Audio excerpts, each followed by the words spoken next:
जी हाँ दोस्तों, किसानों की ट्रैक्टर रैली से घबराई केंद्र में बैठी नरेंद्र मोदी सरकार। किसानों ने कर दिया जंग का ऐलान। 26 जनवरी को होगी आर पार की लड़ाई। आज से 3 दिन बाद दिल्ली में गूंजेगी किसानों की आवाज़। अगर आप भी देश में गोदी मीडिया का विरोध करते हैं और आप भी किसानों के समर्थन में, तो लाइक करें इस वीडियो को और चैनल को सब्सक्राइब करने के बाद घंटी को दबाना बिल्कुल ना भूलें और कमेंट बॉक्स में लिखें जय जवान जय किसान।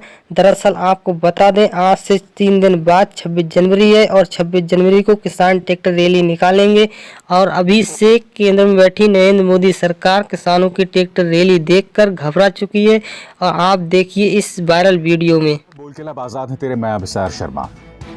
आज बोल में 2 विषय आपके सामने होंगे। मुद्दा नंबर 1, कांग्रेस ने सरकारी पत्रकार अर्नब गोस्वामी पर जोरदार हमला बोला है।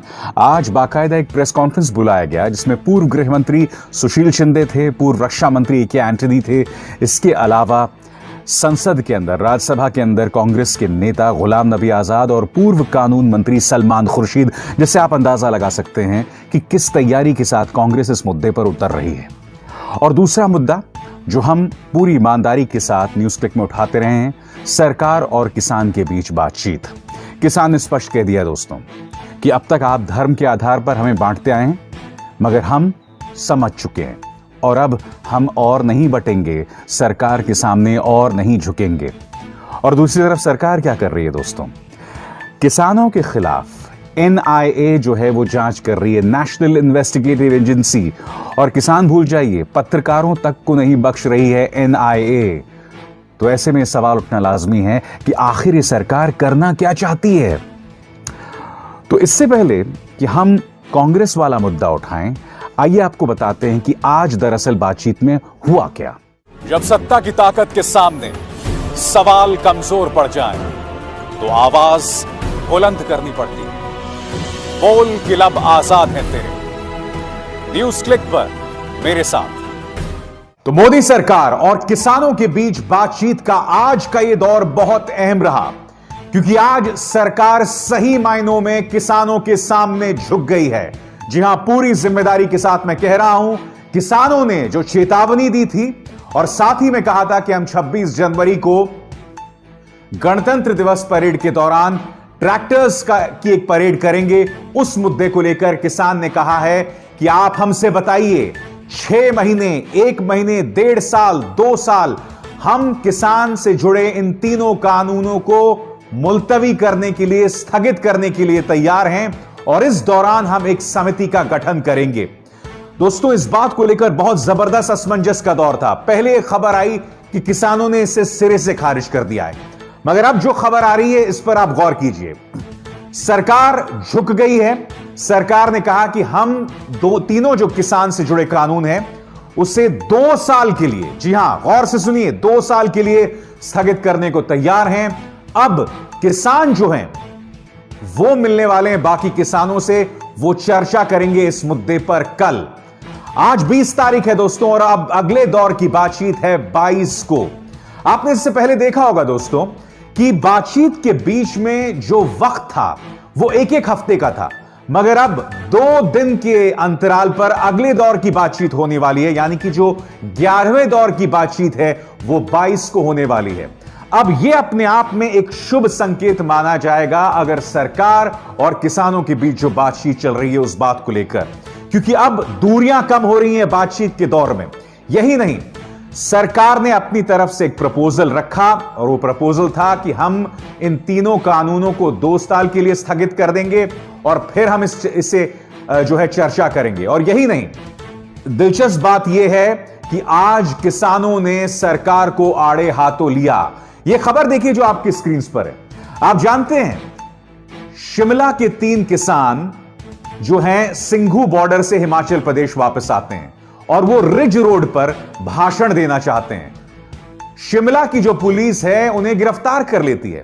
आज किसानों ने 2 टूक सरकार से कहा कि एक तरफ तो आप बातचीत का ड्रामा करते हैं और फिर हमारी किसानों को इस तरह से गिरफ्तार करते हैं।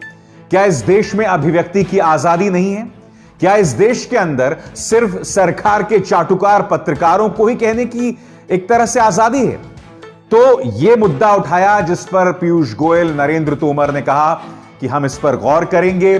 किसान वहां नहीं रुके, किसानों ने आगे उनसे यह भी कहा, आप हमें यह बताइए कि नेशनल इन्वेस्टिगेटिव एजेंसीज सिर्फ किसान ही नहीं, उन पत्रकारों से भी पूछताछ क्यों कर रही है, जांच क्यों कर रही है, जो सिंघू बॉर्डर में हमारे दुख दर्द को देश की जनता तक पहुंचा रहे हैं। सोच के आपको अटपटा नहीं लगता दोस्तों? किसानों के जो आड़तियां हैं उन पर इनकम टैक्स रेड, एनआईए जो है वो किसानों की जांच कर रही है। मनोहर लाल खट्टर ने कई किसानों पर एफआईआर दर्ज कर दी है। उधर जो पत्रकार इस पूरे खबर को कवर कर रहे हैं उनसे भी एनआईए पूछताछ कर रही है। यह वाकई कल्पना से विचित्र है दोस्तों, इस देश के अंदर क्या हो रहा है। ऐसे में जब सरकार बातचीत की बात करती है ना, यही बात देश के किसान को हजम नहीं हो रही है। मगर आपको एक बात पर गौर करना पड़ेगा दोस्तों, सरकार लगातार कमजोर पड़ती दिखाई दे रही है। किसान सिंघू बॉर्डर नहीं पहुंचा था, तब इन्होंने पूरा प्रोपेगेंडा चलाया, ये खालिस्तानी है, खालिस्तानी है, खालिस्तानी है। बातचीत में शामिल पीयूष गोयल ने क्या कहा था, याद है आपको? पीयूष गोयल ने यह तक कहा था कि ये तो अर्बन नक्सलों की गिरफ्त में है, और माननीय रविशंकर प्रसाद ने तो इन्हें टुकड़े टुकड़े गैंग बता दिया था। बाद में राजनाथ सिंह सामने आते हैं, कहते हैं मैं ऐसी बातों से इत्तेफाक नहीं रहता हूं, किसानों की राष्ट्रवाद पर, सिखों के राष्ट्रवाद पर हम शक नहीं कर सकते।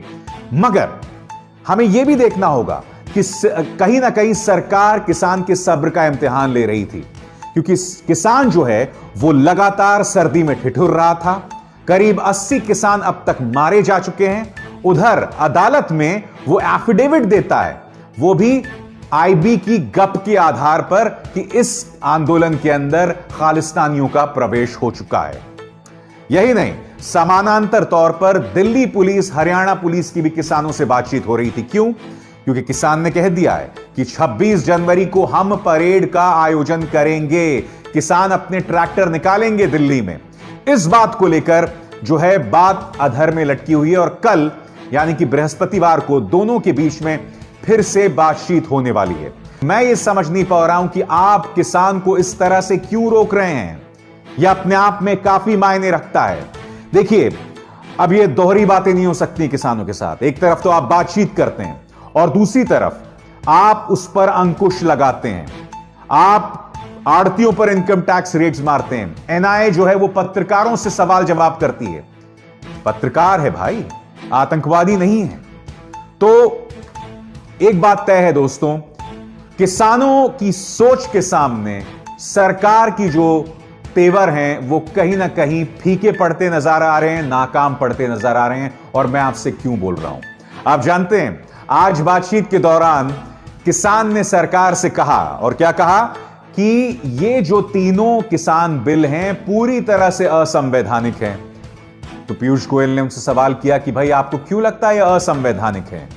उन्होंने कहा, पीयूष जी, आपने संसद के अंदर कहा था कि कृषि जो है वो स्टेट सब्जेक्ट है, यानी कि राज्य का विषय है। ऐसे में केंद्र सरकार इस मुद्दे पर क्यों दखल दे रही है? किसान जो 40 संगठन सरकार से बात कर रहे हैं ना, वो पूरी तैयारी के साथ कर रहे हैं। आपको अंदाजा लगाना होगा दोस्तों, जब से यह आंदोलन शुरू हुआ है तब से उसे किस तरह की चुनौतियों का सामना करना पड़ रहा है। वो खाना तक खाता है, उसको लेकर भी उसे बदनाम किया जाता है। विदेश में बसे आतंकवादी संगठन जानबूझकर उसके आंदोलन में घुसने का प्रयास कर रहे हैं, और उसको लेकर भी उससे जवाब मांगे जाते हैं, उसकी जवाबदेही तय की जाती है। मगर इस सरकार की कोई जवाबदेही नहीं है। दोस्तों, यह तो रही किसान की बातचीत। जी हां, मोदी सरकार और किसान की बातचीत। अब अगले दौर की बातचीत 22 को होने वाली है, और यकीनन बातचीत का यह दौर खासा अहम रहा, क्योंकि सरकार की तरफ से एक पेशकश हुई है जिसे किसानों ने खारिज नहीं किया है। अब उस पर वो कल चर्चा करेंगे। कल का दिन बहुत अहम है। पुलिस के साथ उनकी बातचीत है 26 जनवरी की परेड को लेकर।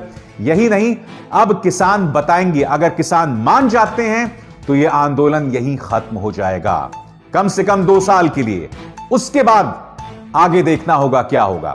अगर नहीं मानते हैं तो यह आंदोलन चलता रहेगा। मगर अगले दौर की बातचीत जो है सिर्फ 2 दिन बाद है, 22 को है। दोस्तों, अब मैं आपको सुनाना चाहूंगा कि कांग्रेस किस तरह से अर्नब गोस्वामी को घेर रही है। यह रिकॉर्डिंग मैंने कुछ देर पहले दिन में की थी। मगर यह रिकॉर्डिंग सुनाने से पहले मैं आपसे कुछ और कहना चाहूंगा दोस्तों। क्या आप जानते हैं कि जब अर्नब गोस्वामी को गिरफ्तार किया गया था तो मेरे सूत्र बता रहे हैं कि अर्नब गोस्वामी ने अपने फोन को बर्बाद कर दिया था, डिस्ट्रॉय कर दिया था। पहला सवाल, आखिर ऐसा अर्नब गोस्वामी ने क्यों किया? और अगर ऐसा अर्नब गोस्वामी ने कहा जैसा कि मेरे सोर्सेस कह रहे हैं, तो इसका मतलब अर्नब गोस्वामी ने सबूतों को बर्बाद किया है। He has destroyed evidence।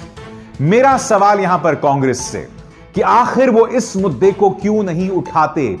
अगर कांग्रेस अर्नब गोस्वामी को घेर रही है तो यह एक ऐसा मुद्दा है जिसमें अर्नब गोस्वामी बहुत कमजोर पड़ता दिखाई दे रहा है। जी हां, क्योंकि अगर आपने सबूतों को बर्बाद किया है तो यह अपने आप में बहुत बड़ा गुनाह है। और यही नहीं, कल्पना कीजिए दोस्तों, पार्थो दास गुप्ता की बातचीत में इतना कुछ सामने आ गया। अब सरकार में वो कौन कौन सी एजेंसीज हैं जो अर्नब गोस्वामी के साथ संपर्क में थी? अर्नब गोस्वामी के फोन से वो तमाम जो है जानकारी हमें मिल सकती थी। आखिर अर्नब गोस्वामी ने ये फोन अपना क्यों बर्बाद किया? बहरहाल कांग्रेस उन पर कैसे हमला कर रही है, अब हम वहां का रुख करते हैं, आपको यह बताते हुए कि सरकार और किसानों के बीच बातचीत में थोड़ी सी प्रगति हुई है। किसान जो है वापस गए हैं सरकार के प्रस्ताव